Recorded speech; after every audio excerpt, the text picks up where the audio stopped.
ఈశాన్య రాష్ట్రాల్లోని మణిపూర్ బీజేపీ పార్టీలో క్రమంగా బీటలు వారుతున్న పరిస్థితి కనిపిస్తోంది. ముఖ్యమంత్రి బీరేన్ సింగ్కు మద్దతు ఇచ్చే ఎమ్మెల్యేలు కూడా క్రమంగా తగ్గిపోతున్నారు. కాగా బీజేపీ అధిష్టానానికి ఇది తలనొప్పిగా మారిపోయింది.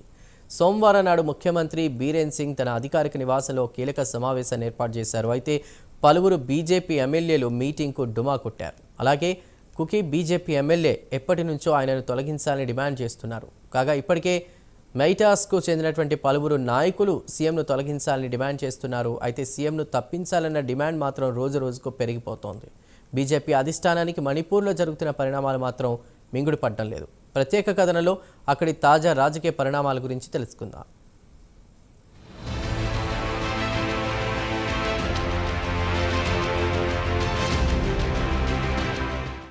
మణిపూర్ మరోసారి అట్టుడికిపోతోంది. పెద్ద ఎత్తున హింస చెలరేగడంతో కేంద్రం అదనపు కంపెనీల సెంట్రల్ ఆర్మ్డ్ పోలీస్ ఫోర్స్ను మణిపూర్కు పంపించింది. ప్రస్తుతం ఢిల్లీలో కూర్చున్న భారతీయ జనతా పార్టీకి మణిపూర్లో జరుగుతున్న తాజా పరిణామాలను పెద్ద తలనొప్పిగా మారాయి. ప్రస్తుతం రాష్ట్రంలో బీజేపీ రెండుగా చీలిపోయింది. అయితే సోమవారం నాడు ముఖ్యమంత్రి బీరేన్ సింగ్ తన నివాసంలో అత్యవసర సమావేశానికి బీజేపీ ఎమ్మెల్యేలను ఆహ్వానించారు. ఇక సమావేశం ఎజెండా విషయానికొస్తే కుకీ మిలిటెంట్లు 6 మెయితా మహిళలు, పిల్లలను కిడ్నాప్ చేసి హత్య చేశారు. దీనిపై సీఎంఓ తీర్మానం చేయాలని నిర్ణయించారు. అయితే ఎమ్మెల్యేలు మాత్రం ఈ సమావేశానికి రాకుండా ముఖం చాటేశారు.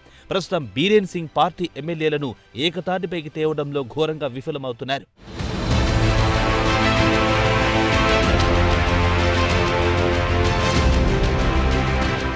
అయితే ముఖ్యమంత్రి కార్యాలయం మాత్రం మొత్తం మంత్రులు, ఎమ్మెల్యేలతో కలిసి 26 మంది హాజరయ్యారని చెబుతోంది. అయితే విశ్వసనీయ వర్గాల సమాచారం ప్రకారం బీజేపీకి చెందిన మొత్తం 37 మంది ఎమ్మెల్యేలు సోమవారం నాడు మీటింగ్కి ముఖం చాటేశారని చెబుతున్నారు.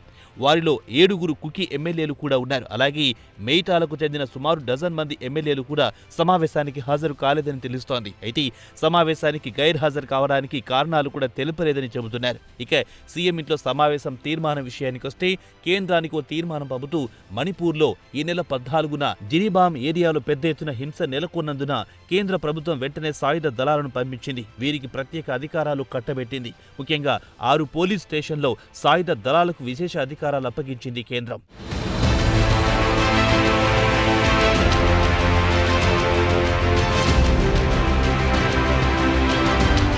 సీఎం ప్రతిపాదించిన తీర్మానాన్ని తూచా తప్పకుండా అమలు చేయకపోతే ఎన్డీఏ కూటమిలో ఉన్న శాసనసభ్యులు తమ భవిష్యత్తు కార్యక్రమాన్ని రాష్ట్ర ప్రజలతో చర్చించి నిర్ణయం తీసుకుంటామని కేంద్ర ప్రభుత్వాన్ని హెచ్చరిస్తున్నారు. ఇక మణిపూర్ అసెంబ్లీ విషయానికొస్తే బీజేపీకి 37 మంది ఎమ్మెల్యేలున్నారు. వారిలో జనతాదళ నుంచి 5 సభ్యులు ఇటొచ్చారు. వీరితో పాటు నాగా పీపుల్స్ ఫ్రంట్, బీజేపీకి అనుబంధ సంస్థకు 5 ఎమ్మెల్యేలున్నారు. దీంతో పాటు నేషనల్ పీపుల్స్ పార్టీ గత ఆదివారం నాడు జిరిబామ్లో హింస నెలకొన్నందున మద్దతు ఉపసంహరించుకుంది. అలాగే కుకీ పీపుల్స్ అలయన్స్ కు 2 సభ్యులు, కాంగ్రెస్ కు 5 ఎమ్మెల్యేలు, జేడీయూకు 1 సభ్యుడుంటే మిగిలిన 3 ఇండిపెండెంట్ సభ్యులున్నారు.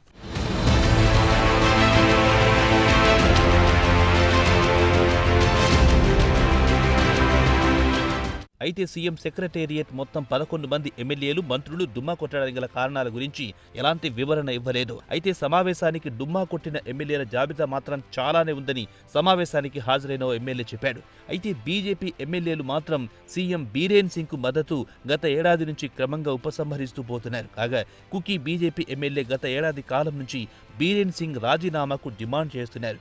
గత ఏడాది నుంచి రాష్ట్రంలో జరుగుతున్న హింసను కట్టడి చేయడంలో సీఎం ఘోరంగా విఫలం కావడంతో మెయిటాలకు చెందిన బీజేపీ ఎమ్మెల్యేలు కూడా సీఎం రాజీనామా చేయాలని డిమాండ్ చేయడం మొదలెట్టారు. గత నెలలో బీజేపీకి చెందిన 19 మంది ఎమ్మెల్యేలు వారి మణిపూర్ స్పీకర్, విదేశాంగ మంత్రి కూడా ప్రధానమంత్రి నరేంద్ర మోదీకి లేఖ రాశారు. తక్షణమే ముఖ్యమంత్రి బీరేన్ సింగ్ ను తొలగించాలని డిమాండ్ చేశారు. అయితే బీజేపీ అధిష్టానం కూడా మణిపూర్లో పార్టీ నిలువున చీలిపోయిందని గుర్తించింది. అయితే కొంతమంది ఎమ్మెల్యేలు బహిరంగంగా తమ అభిప్రాయాలను వ్యక్తం చేయలేకపోతున్నారు. దీనికి ప్రధాన కారణం సాయుధ దళాలు తమనెక్కడ టార్గెట్ చేస్తాయోనని భయపడుతున్నారు.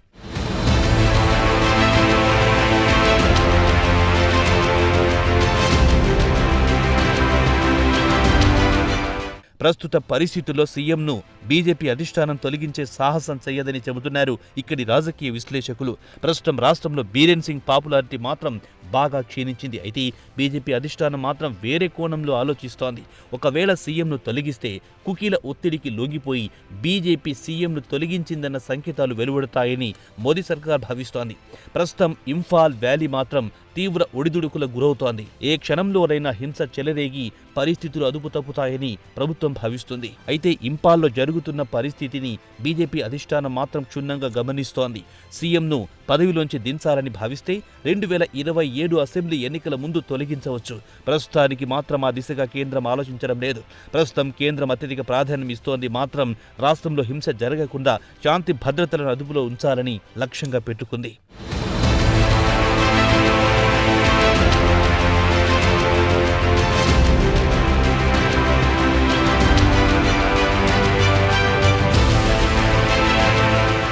ప్రస్తుతం కేంద్ర ప్రభుత్వం మణిపూర్లో శాంతి భద్రతలను అదుపులో ఉంచడమే ప్రధాన ఎజెండాగా పెట్టుకుంది. కేంద్ర ప్రభుత్వం మరో 5,000 మంది సిఏపిఎఫ్ దళాలను మణిపూర్ పంపించింది. సోమవారం నాడు ఇంపాల్లో ఆర్మీ ఫ్లాగ్ మార్చ్ కూడా చేసింది. ఇక ఇంపాల్లో కేవలం పౌరులే కాకుండా ఎంపికైన ప్రజాప్రతినిధులు కూడా హింస బారిన పడుతున్నారు. గత శనివారం నాడు కట్టలు తెచ్చుకున్న ఆగ్రహంతో ఆందోళనకారులు జరీబామ్ సంఘటనలో పాల్గొన్న వారిని అరెస్ట్ చేయాలని డిమాండ్ చేస్తూ ఇంపాల్లో ఉన్న సుమారు డజన్ మంది ఎమ్మెల్యేల ఇంటిపై పడి దాడి చేసి వారి ఇళ్లను ధ్వంసం చేశారు. సీఎం బీరేన్ సింగ్ పూర్వీకుల ఇంట్లో చొరబడ్డానికి కూడా ప్రయత్నించింది అల్లరి మూక. ఈ సంఘటన తర్వాత ఇంపాల్లో భద్రతను మరింత కట్టుదిట్టం చేశారు. ముఖ్యంగా మెయిటాస్ ఎమ్మెల్యేలు మంత్రుల ఇంటి దగ్గర భద్రతను మరింత పెంచారు. శనివారం ఘటన తర్వాత ఎమ్మెల్యేలు భయంతో వణికిపోతున్నారు. గత ఏడాది నుంచి మణిపూర్ అట్టుడికిపోతోంది. ముందుగా మెయిటీలు కుకీ గిరిజనుల మధ్య హింస చెలరేగింది. అటు తర్వాత జాగా 10 మంది హమార్ మిలిటెంట్లను సిఆర్ఎఫ్సి కాల్చి చంపింది. ఆ తర్వాత 6 మెయిటీ మహిళలు పిల్లలను జిబిరామ్ రెఫ్యూజీ క్యాంప్ నుంచి అపహరించారు. అటు తర్వాత 6 మృతదేహాలు బారాక్ నదిలో తేలడంతో మరోమారు మణిపూర్ అగ్నిగుండంగా మారిపోయింది. మొత్తానికి సీఎం హింసను అదుపు చేయడంలో ఘోరంగా విఫలమయ్యారు. సీఎం బీరేంద్ర సింగ్ ను తప్పించాలన్న డిమాండ్ పెరుగుతున్నా బీజేపీ అధిష్టానం మాత్రం పెద్దగా పట్టించుకోవడం లేదు. రాజకీయ కారణాల వల్ల ముఖం చాటేస్తోందన్న అపవాదు మాత్రం మూటగట్టుకుంటోంది.